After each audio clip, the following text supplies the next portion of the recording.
আসসালামু আলাইকুম রহমতুল্লাহ। Golden commerce কেয়ারের ধারাবাহিক প্রক্রিয়ায় আজকে আমাদের আলোচনার বিষয় এনটিআরসিএ প্রভাষক নিবন্ধন হিসাব বিজ্ঞান বিষয়ের একটি গুরুত্বপূর্ণ টপিক ম্যানেজমেন্ট অ্যাকাউন্টিং ব্যবস্থাপনা হিসাব বিজ্ঞানের ফ্লেক্সিবল বাজেট বা নমনীয় ব্যয়। ফ্লেক্সিবল বাজেট বা নমনীয় ব্যয় থেকে এর আগে আমরা 4টি ক্লাস নিয়েছি। প্রতিটি ক্লাস আমাদের ইউটিউব চ্যানেলে স্টেপ বাই স্টেপ দেওয়া আছে। সবাই চাইলে প্রথম 4টি ক্লাস দেখে নিতে পারেন। আজকে আমাদের 5 নাম্বার ক্লাস। এই ক্লাসে আমরা একটি গুরুত্বপূর্ণ ম্যাথ নিয়ে আলোচনা করব। আশা করি প্রথম থেকে শেষ পর্যন্ত দেখলে এই ম্যাথটির মধ্যে কোনো সমস্যা থাকবে না। সমস্যা 5। এর আগে আমরা 1 থেকে 4 পর্যন্ত ম্যাথ করেছি। আজকে হচ্ছে আমাদের 5 নাম্বার ম্যাথ। 5 নাম্বার ম্যাথ আমাদের একটি গুরুত্বপূর্ণ ম্যাথ। এই ম্যাথটি সবাই ভালোভাবে করবেন। সাদি কোম্পানি লিমিটেড 60% ক্ষমতায় 12,000 ইউনিট পণ্য উৎপাদন ও বিক্রয় করে আসছে। কোম্পানি 2020 সালের রেকর্ড থেকে নিম্নলিখিত তথ্য পাওয়া গেল। প্রত্যক্ষ কাঁচামাল। প্রত্যক্ষ কাঁচামাল 1,20,000 টাকা। প্রত্যক্ষ মজুরি 60,000 টাকা। প্রত্যক্ষ খরচ 36,000 টাকা। কারখানা উপরি খরচ। কারখানা উপরি খরচ 60% পরিবর্তনশীল। তাহলে আমাদের কারখানা উপরি খরচ 60% পরিবর্তনশীল। বাকি থাকবে হচ্ছে 40%। এই 40% হচ্ছে আমাদের স্থির। কারখানা উপরি খরচটা তাহলে আমাদের কারখানা উপরি খরচের মধ্যে কিছু পরিবর্তনশীল এবং কিছু স্থির রয়েছে। তার মানে এটা হচ্ছে আমাদের সেমি ভেরিয়েবল কস্ট বা আধা পরিবর্তনশীল ব্যয়। কারখানা উপরি খরচের 60% আমরা পরিবর্তনশীল ব্যয়ে বসাবো, বাকি 40% স্থির ব্যয়ে বসাবো। প্রশাসনিক উপরি খরচ। প্রশাসনিক উপরি খরচ আমাদের 44,000 টাকা। প্রশাসনিক আমরা জানি প্রশাসনিক খরচ 44,000 টাকা এটি স্থির ব্যয়। এটা নিয়ে আমরা প্রথম ক্লাসে ডিটেলস আলোচনা করেছি, কোনটি পরিবর্তনশীল, কোনটি আধা পরিবর্তনশীল এবং কোনটি স্থির ব্যয়। প্রথম ক্লাসটি ভালোভাবে দেখলে আশা করি আপনাদের পরিবর্তনশীল, আধা পরিবর্তনশীল এবং স্থির ব্যয়ে কোনো সমস্যা থাকবে না। বিক্রয় ও বিতরণ উপরি খরচ। বিক্রয় ও বিতরণ উপরি খরচ 40% পরিবর্তনশীল। 40% এখানে 40% পরিবর্তনশীল। তার মানে বাকি থাকে 60%। এই 60% আমরা স্থির ব্যয়ে বসাবো। বিক্রয় দেওয়া আছে 3,60,000 টাকা। তাহলে এইখানে যে ইনফরমেশন গুলো আমাদের দেওয়া আছে, এই ইনফরমেশন গুলো আমাদের দেওয়া আছে হচ্ছে 60%-এ, অর্থাৎ 12,000 ইউনিটের তথ্য। এইখানে আমাদের 12,000 ইউনিটের তথ্য দেওয়া আছে। সমন্বয়ে বলা আছে 75%-এর উপরে যে কোনো ক্ষমতায় পণ্য উৎপাদন ও বিক্রয় করতে হলে বিক্রয় মূল্য 5%, বিক্রয় মূল্য 5% হ্রাস করার বিক্রয় বিবেচনা করতে হবে। বিক্রয় 75%-এর উপরে বিক্রয় হলে বিক্রয় মূল্য 5% হ্রাস করতে হবে। উপযুক্ত তথ্যের ভিত্তিতে তোমাকে কোম্পানির জন্য 50%, 75%, 100% ক্ষমতা স্তরের একটি নমনীয় বাজেট তৈরি করতে হবে। তাহলে এখানে আমাদের দেওয়া ছিল 60%। এই 60% কে বেস ধরে আমরা নির্ণয় করব, একটি হচ্ছে 50%, একটি 75% এবং একটি হচ্ছে 100% স্তরের একটি নমনীয় বাজেট তৈরি করব। তার আগে আমাদের এখানে একটা কন্ডিশন দেওয়া আছে যে বিক্রয় মূল্য 75%-এর উপরে বিক্রয় হলে বিক্রয় মূল্য 5% হ্রাস পাবে। তার প্রথম কাজ হচ্ছে আমরা বিক্রয় মূল্যটা নির্ণয় করব। তাহলে আমাদের এখানে 60%-এর বিক্রয় দেওয়া আছে হচ্ছে 3,60,000, অর্থাৎ 12,000 ইউনিট। 12,000 ইউনিটের বিক্রয় মূল্য 3,60,000। তাহলে আমরা এক ইউনিটের বিক্রয় মূল্য বের করতে পারি 3,60,000। 3,60,000 ভাগ হচ্ছে 12,000। 3,60,000-কে যদি আমরা 12,000 দিয়ে ভাগ করি, তাহলে আমাদের 12,000 দিয়ে ভাগ করলে আমাদের বিক্রয় মূল্য বের হবে হচ্ছে 30 টাকা। এক এককের বিক্রয় মূল্য 30 টাকা। এই 30 টাকা বিক্রয় মূল্য দিয়ে আমরা 30 টাকা বিক্রয় মূল্য 12,000 ইউনিট 60%-এর ক্ষেত্রে নিতে পারবো। 30 টাকা 50% ক্ষেত্রে নিতে পারবো। 30 টাকা 75%-এর ক্ষেত্রে নিতে পারবো। কিন্তু এই 30 টাকা আমরা 100%-এর ক্ষেত্রে নিতে পারবো না। কারণ এইখানে একটি আমাদের কন্ডিশন দেওয়া আছে, 75%-এর উপরে বিক্রয় হলে বিক্রয় মূল্য 5% হ্রাস করতে হবে। তাহলে 75%-এর উপরে হচ্ছে আমাদের এই বিক্রয় মূল্যটা হচ্ছে 75%-এর উপরে। এইখানে আমাদের বিক্রয় মূল্যটা নির্ণয় করতে হবে এই 30 টাকা, যে 30 টাকা থেকে আমাদের 5% হ্রাস করে যদি দিই আমরা, তাহলে আমাদের বিক্রয় মূল্য দাঁড়াবে হচ্ছে 95%। 100% থেকে আমাদের 5% হ্রাস পালে বিক্রয় মূল্য হবে 95%। 95% অর্থাৎ আমাদের এখানে বিক্রয় মূল্যটা হবে 28 টাকা 5 পয়সা। এই 28 টাকা 5 বা 50 পয়সা দিয়ে আমরা নিব 100%-এর, এক্ষেত্রে 28.5 দিয়ে গুণন দিব। অথবা আমরা অন্যভাবে যদি বের করতে চাই, তাহলে আমরা এভাবে বিক্রয় করতে বের করতে পারি যে 30 টাকা, 30 - 30 থেকে আমরা বিয়োগ করব হচ্ছে 30 × 5%। এখানে আমাদের প্রথমে 30 টাকা থেকে 30 টাকা বসাবো। আর 5%-এ আমাদের হবে হলো 1 টাকা 5 পয়সা। 1 টাকা 5 পয়সা আমরা বাদ দিলি 28.5। এভাবেও আমরা বিক্রয় মূল্য বের করতে পারি।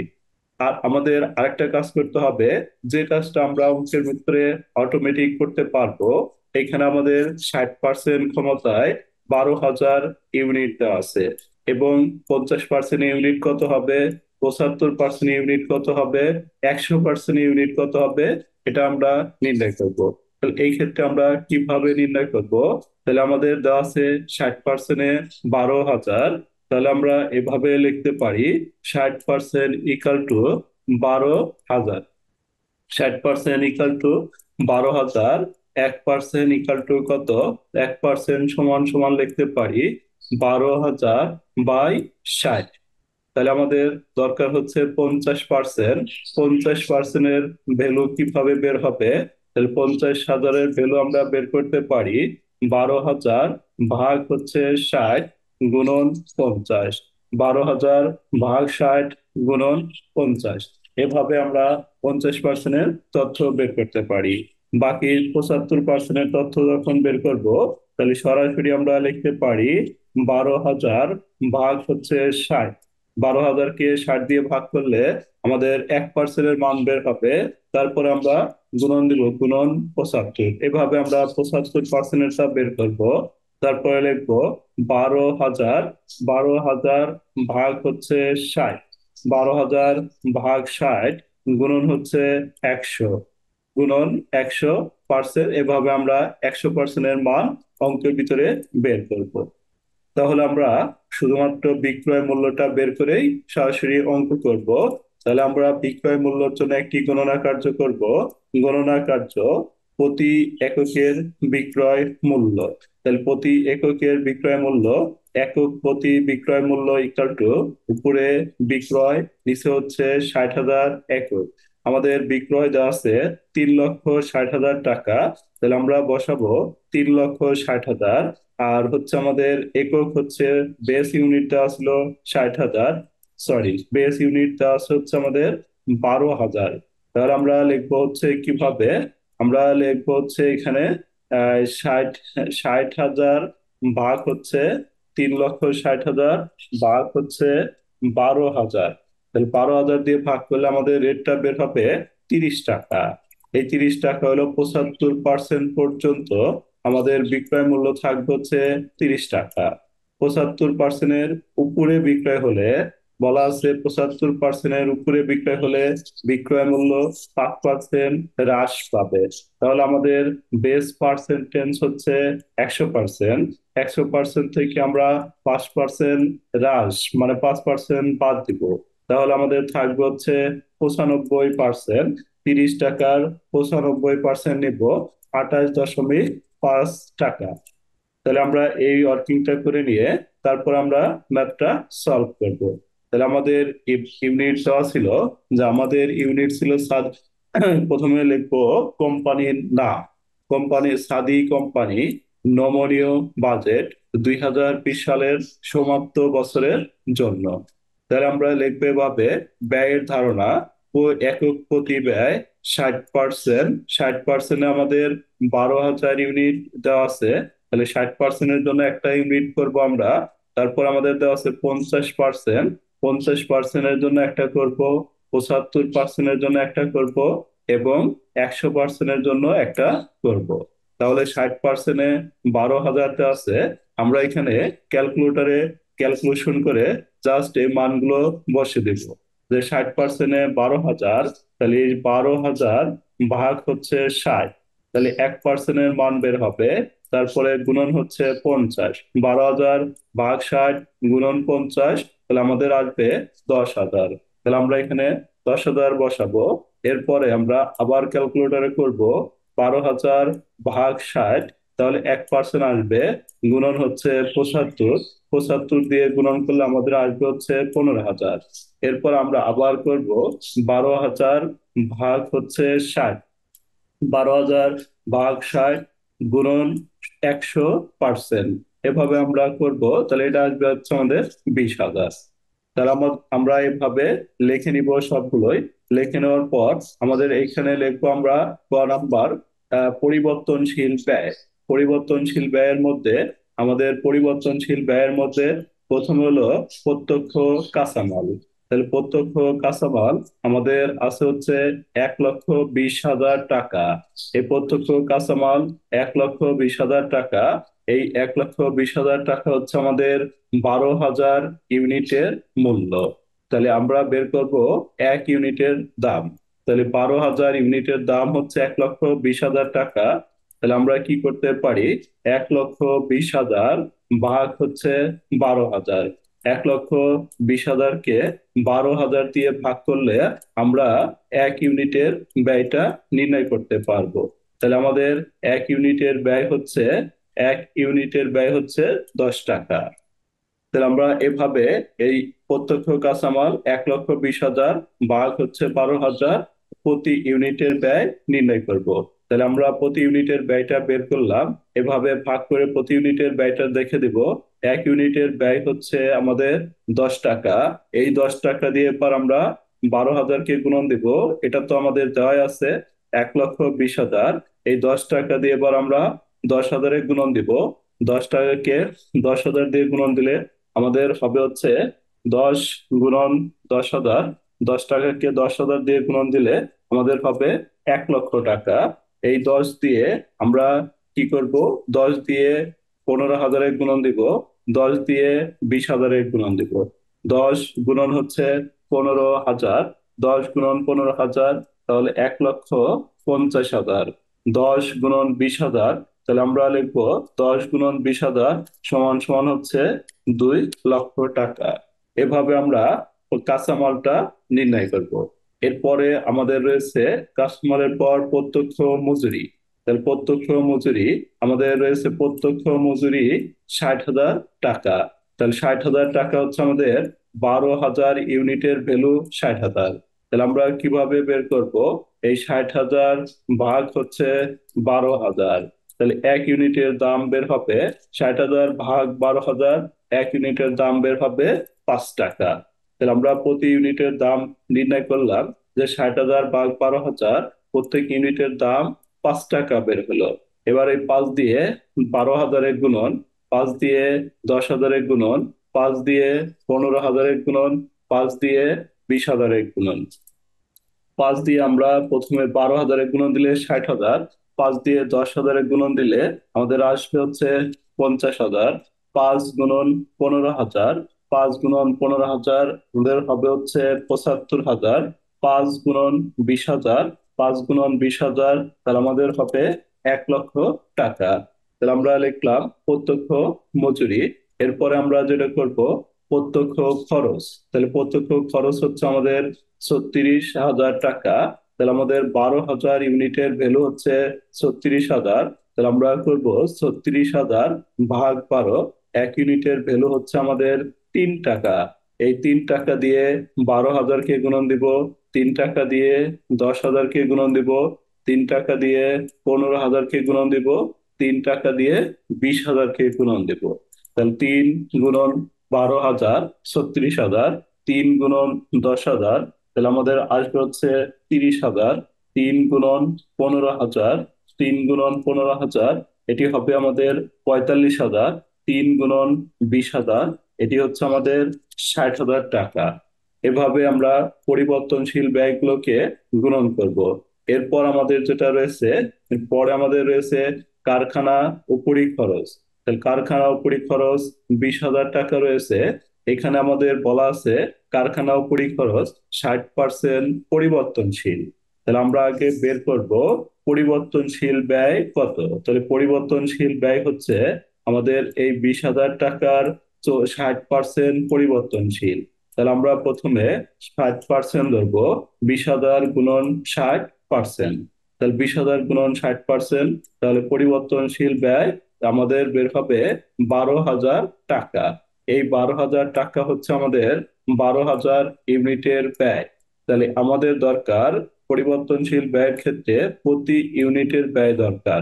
তাহলে 12,000 ইউনিটের জন্য 12,000, তাহলে 1 ইউনিটের জন্য কত? তাহলে 12,000-কে আমরা 12,000 ভাগ 12,000, তাহলে প্রতি ইউনিটের ব্যয়টা পাবো হচ্ছে আমরা 1 টাকা।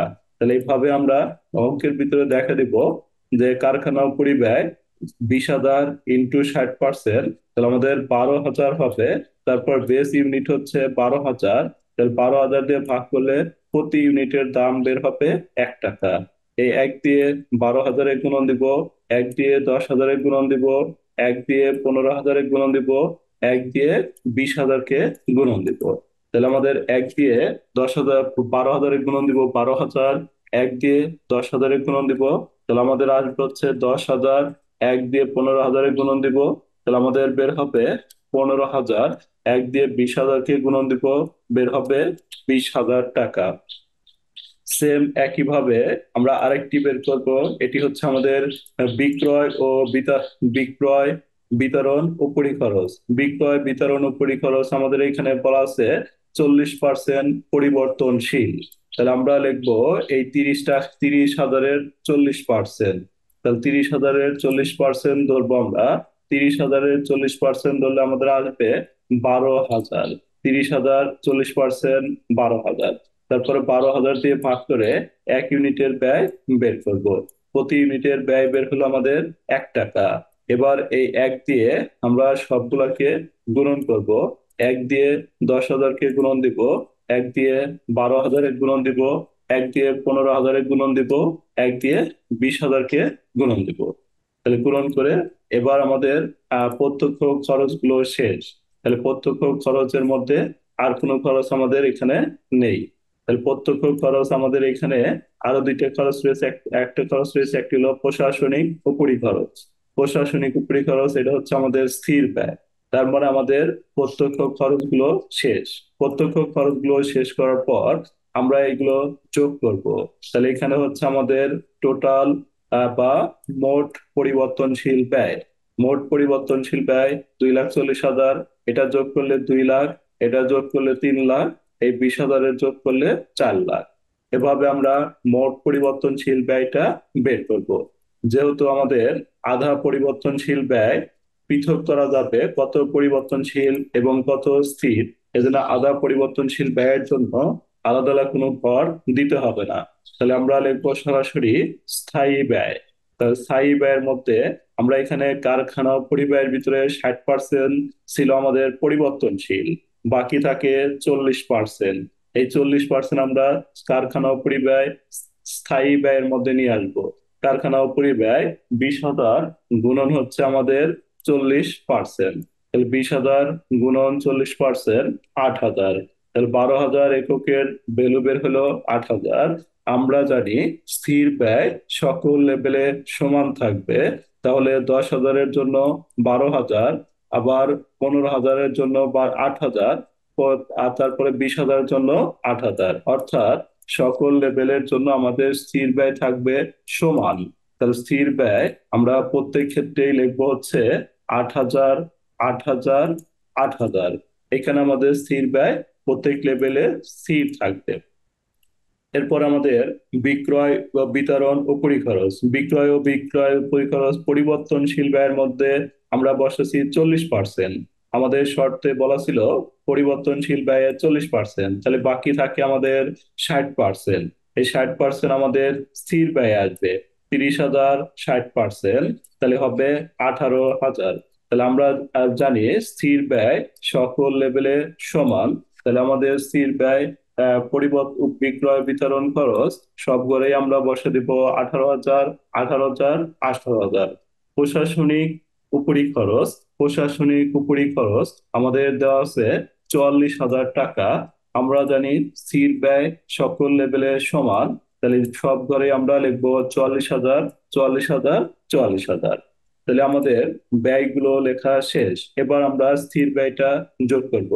এই স্থির ব্যয়টা আমাদের যোগ করলে হবে হচ্ছে 70,000 টাকা। আমরা জানি স্থির ব্যয় সকল ঘরে ইকুয়াল হয়েছে।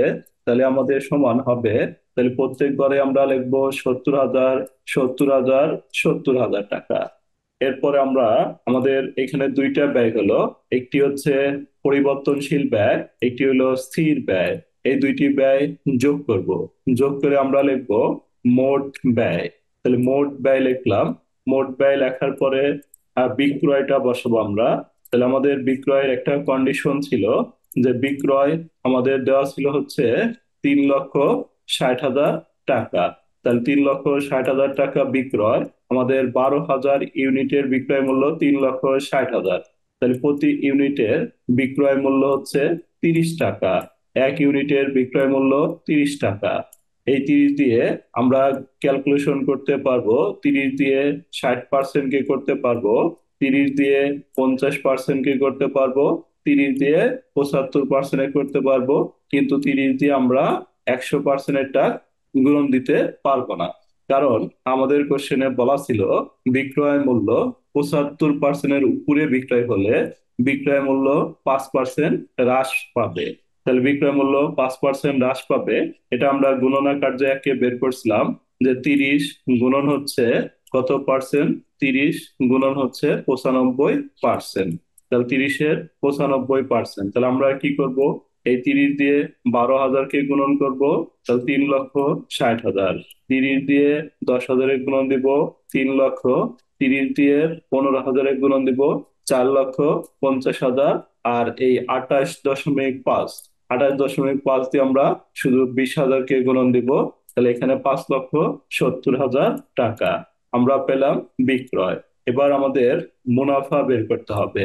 তাহলে মুনাফা বের করার জন্য হবে বিক্রয় মাইনাস মোট ব্যয়। তাহলে বিক্রয় 3,60,000 থেকে মোট ব্যয় 3,10,000 বাদ দিব। তাহলে আমাদের মুনাফা বের হবে 50,000। এটার মুনাফা হবে 3,00,000 মাইনাস 2,70,000, 30,000। 4,50,000 মাইনাস 3,70,000, এটার মুনাফা হলো আমাদের 80,000 টাকা। এটার মুনাফা হবে আমাদের 1,00,000 টাকা। এভাবে আমরা ম্যাথটি সলভ করব। যদি কোনো সমস্যা থাকে অবশ্যই আমাদের মেসেঞ্জার গ্রুপে মেসেজ করবেন। আশা করি আপনাদের আশা অনুরূপ উত্তর পাবেন।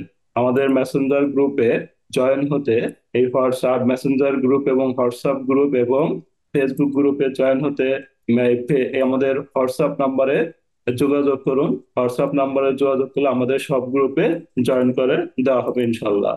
এই ভিডিওটি দ্বারা আপনাদের যদি কোনো উপকার এসে থাকে তাহলে এই ভিডিওটি লাইক, কমেন্ট, শেয়ার এবং আমাদের চ্যানেলটি সাবস্ক্রাইব করে রাখবেন। পরবর্তীতে আরো নতুন নতুন ভিডিও পাওয়ার জন্য আমাদের চ্যানেলটি সাবস্ক্রাইব করে রাখুন। আমাদের পরবর্তী ক্লাসে আমরা, অর্থাৎ আমাদের 6 নম্বর ক্লাসে আমরা আরেকটি গুরুত্বপূর্ণ ম্যাথ নিয়ে আলোচনা করব। 6 নম্বর ক্লাসে আমরা এই ম্যাথটি নিয়ে আলোচনা করব। আশা করি 6 নম্বর ক্লাসটি দেখার জন্য সবাইকে আমন্ত্রণ রইল। আশা করি 6 নম্বর ক্লাসটি সবাই ভালোভাবে দেখবেন।